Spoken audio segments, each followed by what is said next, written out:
Good evening दोस्तों। आज के क्लास को शुरू करते हैं आज के मोटिवेशन लाइन के साथ। जिंदगी विज्ञान की तरह होती है, इस पर जितना ज़्यादा प्रयोग करोगे उतना अच्छा परिणाम पाओगे। दोस्तों, ज़िंदगी है, लाइफ है जो एक विज्ञान की तरह है। इसे जितना ज़्यादा प्रयोग करोगे उतना ज़्यादा कुछ सीखने को पर डे मिलेगा। चलिए दोस्तों, आज के क्लास को शुरू करते हैं आज के प्रश्न के साथ। सरदार सरोवर बांध परियोजना किस राज्य में स्थित है? ऑप्शन ए में है मध्य प्रदेश, ऑप्शन बी में है राजस्थान, ऑप्शन सी में है गुजरात, ऑप्शन डी में है महाराष्ट्र। तो सरदार सरोवर बांध परियोजना है जो गुजरात राज्य में स्थित है। और ये किस नदी पर स्थित है? तो ये है जो नर्मदा नदी के तट पर स्थित है। फिर देखते हैं गुजरात में कौन कौन से परियोजना है। तो काकरापाड़ा परियोजना है जो गुजरात में है। कौन सी नदी पर? ताप्ती नदी पर है। उकाई परियोजना है। उकाई परियोजना है किस राज्य में है? तो गुजरात में है। किस नदी पर? तो ताप्ती नदी पर है। उकाई परियोजना ताप्ती नदी पर है। काकरापाड़ा, उकाई और सरदार सरोवर परियोजना है जो ताप्ती नदी पर है। एक पन्नामा परियोजना है। पन्नामा परियोजना है जो किस नदी पर है? ये पन्नामा नदी पर है। और किस राज्य में है? तो गुजरात राज्य में है। अब देख लेते हैं दोस्तों गुजरात राज्य के बारे में। गुजरात राज्य का गठन कब हुआ था? तो गुजरात राज्य का है जो गठन हुआ था 1 मई 1960 को गुजरात राज्य का गठन हुआ था। इसमें जिला की संख्या कितना है? तो इसमें जिला की संख्या 33 है। वर्तमान में मुख्यमंत्री कौन है गुजरात के? तो भूपेंद्र भाई पटेल है जो वर्तमान में गुजरात के मुख्यमंत्री है। और गुजरात के वर्तमान में राज्यपाल कौन है? तो वर्तमान में राज्यपाल है जो आचार्य देवव्रत है। देवव्रत है जो गुजरात राज्य के राज्यपाल है। गुजरात में राज्यसभा सदस्यों की संख्या कितनी है?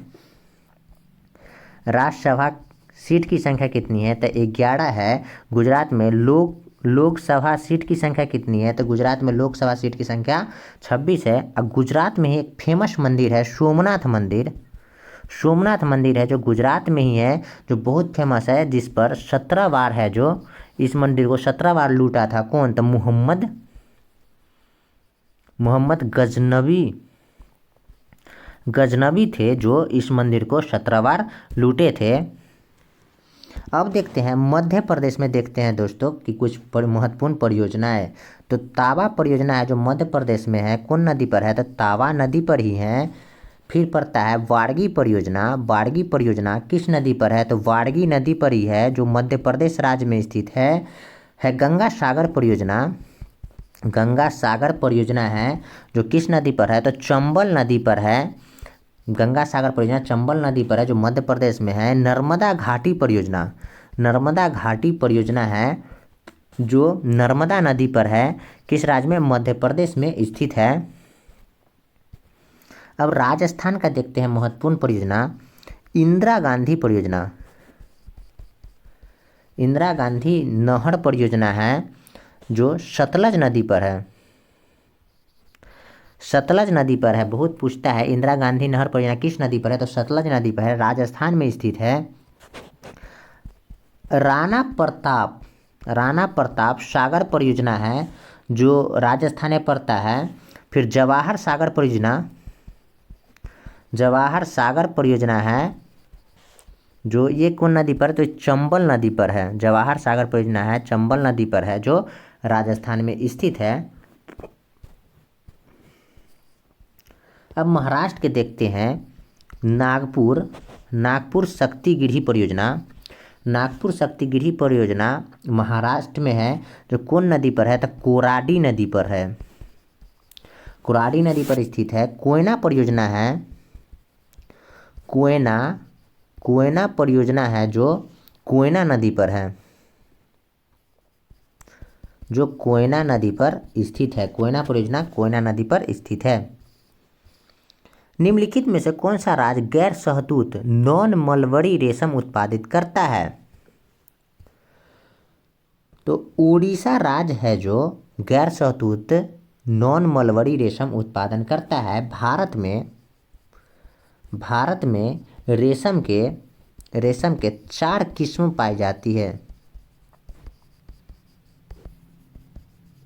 भारत में रेशम के 4 किस्म पाई जाती है, कौन कौन सी है? तो मलबरी है, मलबरी तसर, मलबरी तसर, दूरी और मूंगा। ये 4 किस्म के हैं जो शहतूत भारत में पाई जाती है। मलबरी जो है जो कहाँ पर ज़्यादा होती है? तो कर्नाटक, कर्नाटक और जम्मू कश्मीर में, जम्मू कश्मीर में ज़्यादा पाई जाती है। और ये चारों किस्म है जो मूंगा, मलबरी, दूरी, ये चारों है जो चारों किस्म है जो भारत में पश्चिम बंगाल में पाई जाती है, पश्चिम बंगाल में पाई जाती है। रेशम, रेशम कीट, रेशम के अध्ययन को क्या कहा जाता है? रेशम पालन के अध्ययन को क्या कहा जाता है? तो सेरीकल्चर है जो, सेरीकल्चर है जो रेशम पालन के अध्ययन को कहा जाता है। भारत के पूर्व तट में प्राकृतिक बंदरगाह कौन है? ऑप्शन ए में है कोलकाता, ऑप्शन बी में है चेन्नई, ऑप्शन सी में है तूतीकोरिन, ऑप्शन डी में है विशाखापत्तनम।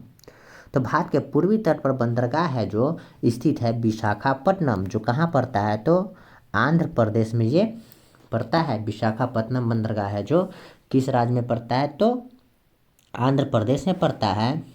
और भारत देश का सबसे प्राकृतिक और गहरा बंदरगाह है जो ये है विशाखापत्तनम। और इसे 1933 में व्यापार के लिए खोला गया था। 1933 में व्यापार के लिए खोला गया था। और विशाखापत्तनम बंदरगाह है जो किस चट्टान के पीछे है? तो ये है जो डॉल्फिन नोज चट्टान के पीछे है। विशाखापत्तनम बंदरगाह है जो डॉल्फिन नोज चट्टान के पीछे स्थित है। और चेन्नई एक कृत्रिम बंदरगाह है जो भारत के सबसे प्राचीन बंदरगाह है। चेन्नई है जो कौन बंदरगाह है? तो कृत्रिम बंदरगाह है। चेन्नई है जो कृत्रिम बंदरगाह है और भारत का सबसे प्राचीन बंदरगाह है। प्राचीन बंदरगाह है, भारत का सबसे प्राचीन बंदरगाह है। और कृत्रिम बंदरगाह कौन है? तो चेन्नई है। नेक्स्ट प्रश्न देखते हैं, निम्न में से सरयू नदी के तट पर कौन सा शहर स्थित है? ऑप्शन ए में है पटना, ऑप्शन बी में है इलाहाबाद, ऑप्शन सी में है अयोध्या, ऑप्शन डी में है वाराणसी। तो सरयू नदी के तट पर है जो स्थित है जो अयोध्या शहर है जो सरयू नदी के तट पर स्थित है। अब देखते हैं गंगा कौन सी नदी के तट पर स्थित, पटना कौन सी नदी के तट पर स्थित है? तो गंगा नदी के तट पर स्थित है।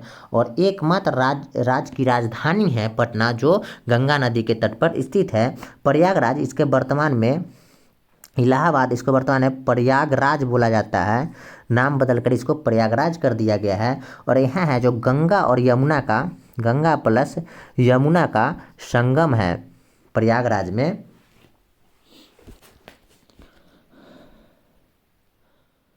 और वाराणसी है जो ये भी गंगा नदी के तट पर स्थित है। अब देखते हैं यमुना नदी के तट पर स्थित कौन सा है? तो दिल्ली है, भारत की राजधानी जो दिल्ली है वो यमुना नदी के तट पर स्थित है। आगरा है जो यमुना नदी के तट पर स्थित है। और मथुरा है जो यमुना नदी के तट पर स्थित है।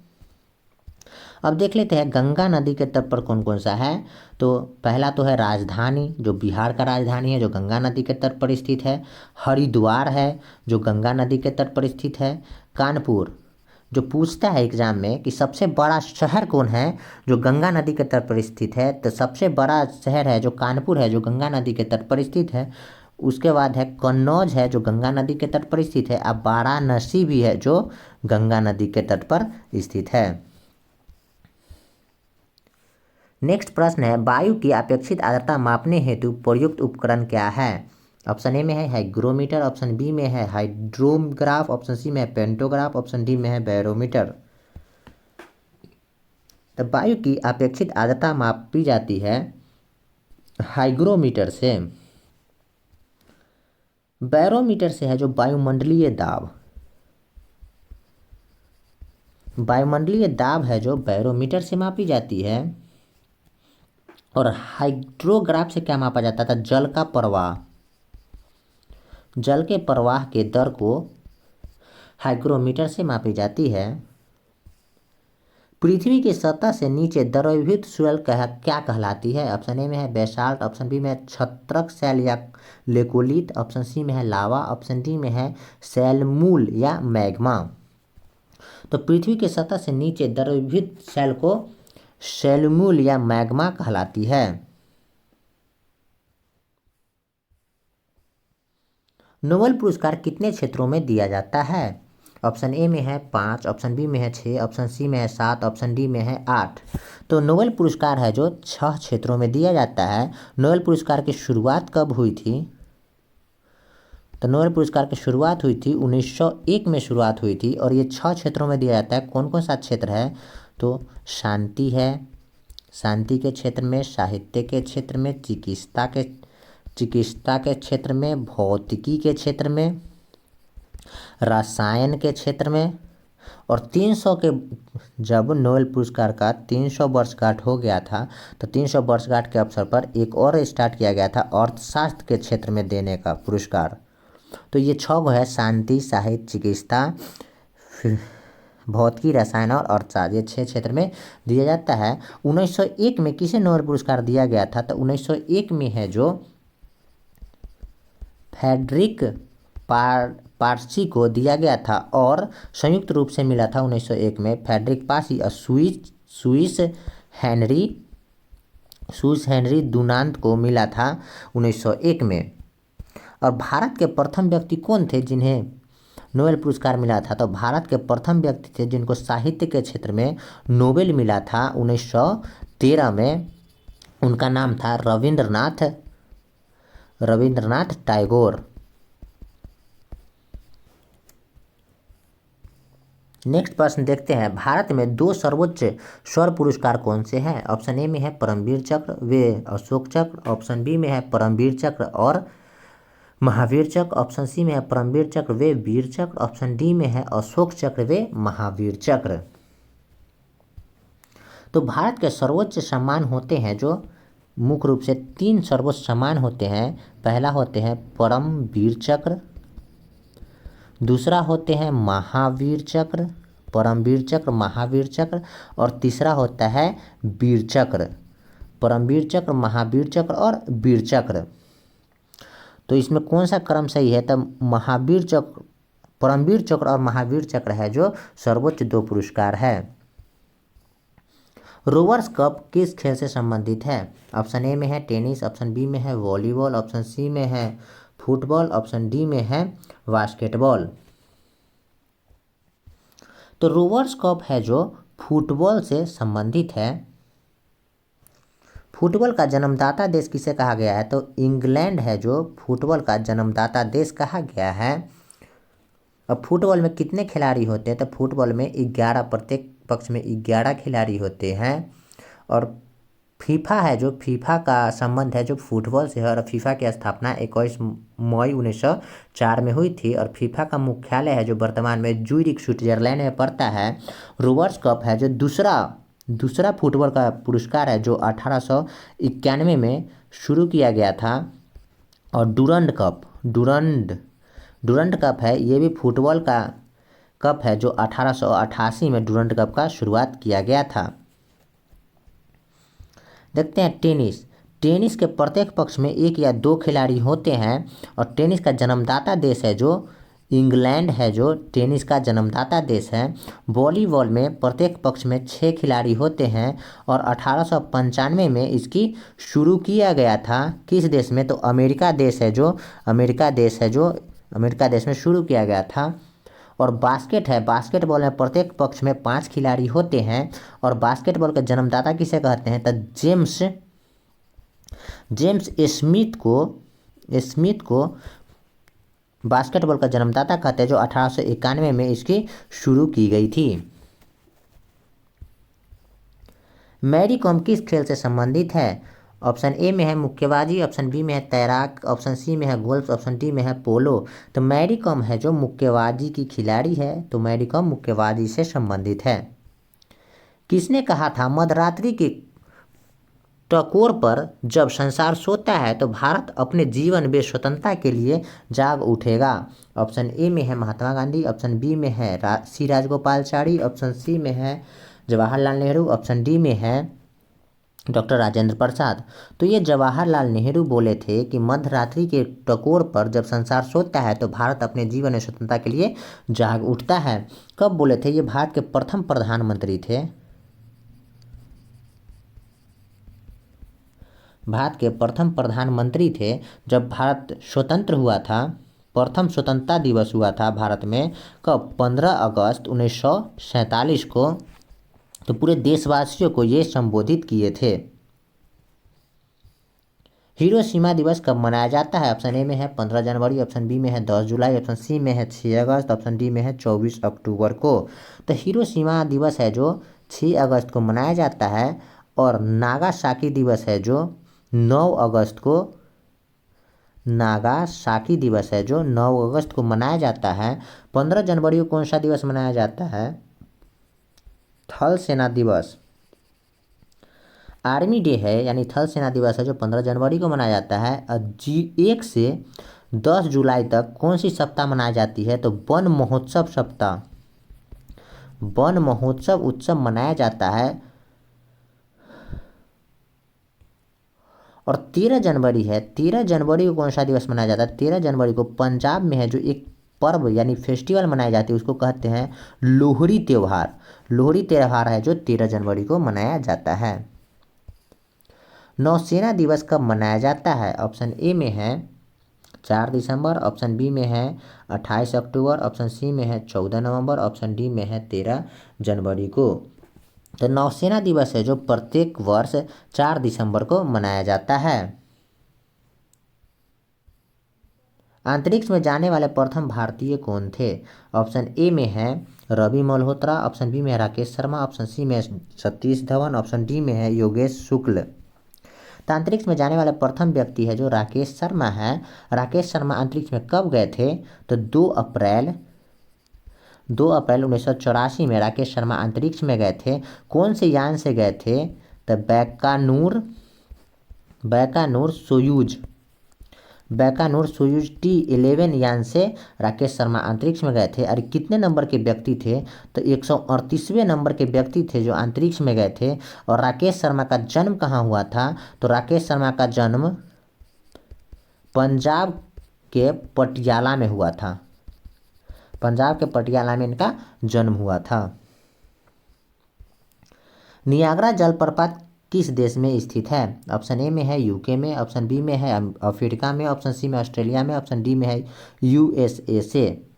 यूएसए में। तो देख लें नियाग्रा जलप्रपात है जो कहाँ है? नियाग्रा जलप्रपात है जो उत्तरी अमेरिका में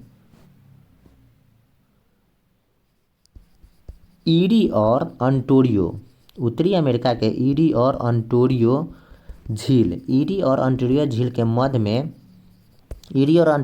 मध्य में सेंट लॉरेंस नदी पर स्थित है।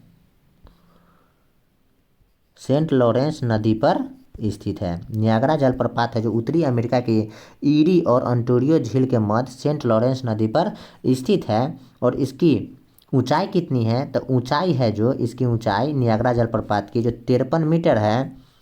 और लंबाई कितनी है? तो लंबाई है जो नियाग्रा जलप्रपात के 12 किलोमीटर इसकी लंबाई है। तो इसका आंसर हो जाएगा यूएसए में जो है जो नियाग्रा जलप्रपात स्थित है, यूएसए अमेरिका में। संयुक्त राष्ट्र संघ का मुख्यालय कहाँ स्थित है? ऑप्शन ए में है जिनेवा, ऑप्शन बी में है रोम, ऑप्शन सी में है न्यूयॉर्क, ऑप्शन डी में है वाशिंगटन डीसी। तो संयुक्त राष्ट्र संघ का मुख्यालय है जो अमेरिका के न्यूयॉर्क में स्थित है। संयुक्त राष्ट्र दिवस कब मनाया जाता है? तो 24 अक्टूबर को संयुक्त राष्ट्र दिवस मनाया जाता है, क्योंकि 24 अक्टूबर 1945 के इसका स्थापना किया गया था। इसका हेडक्वार्टर न्यूयॉर्क अमेरिका में बनाया गया। अब देखते हैं जेनेवा में किसका मुख्यालय है? तो WHO वर्ल्ड हेल्थ ऑर्गेनाइजेशन और WTO वर्ल्ड ट्रेड ऑर्गेनाइजेशन का मुख्यालय है जो जेनेवा स्विट्जरलैंड में स्थित है। और अमेरिका की राजधानी वाशिंगटन डीसी है जो पोटोमैक नदी पर स्थित है। किसके पास वीटो पावर नहीं है? ऑप्शन ए में है यूके के पास, ऑप्शन बी में है यूएसए के पास, ऑप्शन सी में है रूस के पास, ऑप्शन डी में है जर्मनी के पास। तो सुरक्षा परिषद के सदस्य होते हैं, सुरक्षा परिषद के अस्थायी सदस्य होते हैं जिनको वीटो की शक्ति प्राप्त है, वो अस्थायी सदस्य है 5। एक में है जो ब्रिटेन यानी यूके, ब्रिटेन है, यूएसए यानी कि अमेरिका, ब्रिटेन, अमेरिका, रूस, फ्रांस, चीन। ब्रिटेन, अमेरिका, रूस, फ्रांस और चीन के पास है तो वीटो शक्ति प्राप्त है। तो देखते हैं ऑप्शन में क्या क्या है। तो यूके यानी कि यूके के पास वीटो शक्ति प्राप्त है, यूएसए अमेरिका के पास वीटो शक्ति प्राप्त है, रूस के पास वीटो शक्ति प्राप्त है, लेकिन जर्मनी के पास वीटो शक्ति प्राप्त नहीं है। चिपको आंदोलन आरंभ करने वाला व्यक्ति कौन थे? ऑप्शन ए में है एस.जी. पुरोहित, ऑप्शन बी में है एस.एल. बहुगुणा, ऑप्शन सी में है बाबा आमटे, ऑप्शन डी में है बाबा सुंदरानंद। तो चिपको आंदोलन प्रारंभ करने वाले व्यक्ति है जो एस.एल. बहुगुणा है, जो चिपको आंदोलन का प्रारंभ किए थे। निम्न में से कौन सा एक तत्व है? ऑप्शन ए में है मानिक, ऑप्शन बी में है नीलम, ऑप्शन सी में है पन्ना, ऑप्शन डी में है हीरा। तो हीरा है जो एक तत्व है और हीरा एक कार्बन का अपरूप होता है। हीरा क्या है? तो कार्बन का अपरूप है और हीरा का अपवर्तनांक एग्जाम में पूछता है, एग्जाम में बहुत पूछता है। हीरे का अपवर्तनांक 2.42 है जो हीरे का अपवर्तनांक होता है।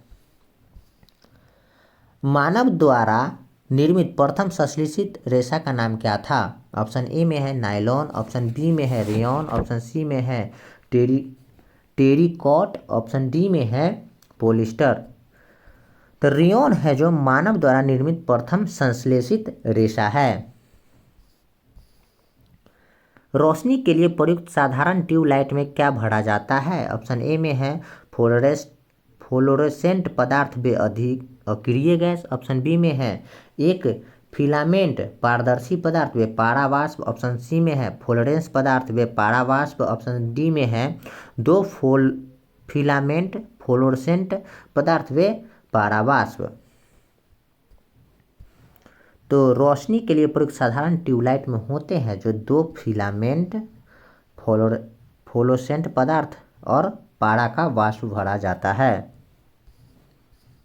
रासायनिक ऊर्जा को विद्युत ऊर्जा में कौन बदलता है? ऑप्शन ए में है डायनमो, ऑप्शन बी में है इलेक्ट्रिक विकर, ऑप्शन सी में है बैटरी, ऑप्शन डी में है परमाणिक बम।